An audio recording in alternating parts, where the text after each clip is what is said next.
I'm Rebecca Zabinski, Director of Artistic Planning for the Houston Symphony. Fabian Gabel is definitely a special friend of the Houston Symphony. He is a regular guest. The orchestra really enjoys working with him, and something that I really enjoy about Fabian is he is such a creative programmer, and he always has ideas for interesting programs. He always has thoughts on works by composers that are new to me. He just has such a finger on the pulse of what's happening in music. And so I really love programming with Fabian because I know that we're going to come up with something unique and special every time. Yeah, Fabian has done a lot of French repertoire with the orchestra, and of course, he is a French national, he's Parisian, and something that's also special about Fabian is that he comes from a musical family, and he was an orchestra musician himself, a trumpeter for many years before he began conducting, and so he knows the language of an orchestra, and he's able to really bring that out in his interpretations. And Fabian wanted to do something that was, a big sort of tour de force orchestral piece.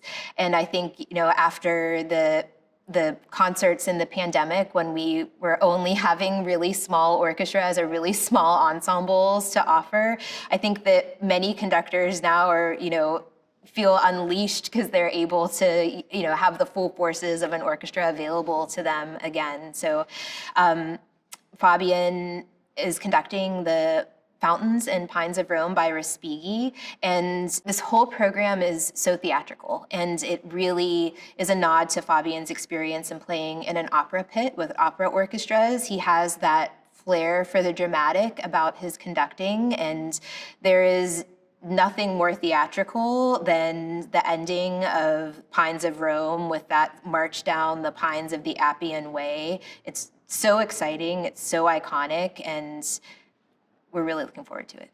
Alexandra Dariescu has been with us before. She is a Romanian pianist who works with Fabian regularly. He loves to work with her. So she was an easy choice to come to us again. Some of our audience might remember her from a program that Fabian conducted where she played the Boulanger Piano Concerto, which was really wonderful. That's kind of a specialty of hers, sort of unearthing music by women composers, by underrepresented composers. But in this case, she's playing something that couldn't be more iconic in the Grieg Piano Concerto, which is, just as theatrical in many ways as the Pines and Fountains of Rome. So it'll be really exciting to have her back with us for this favorite.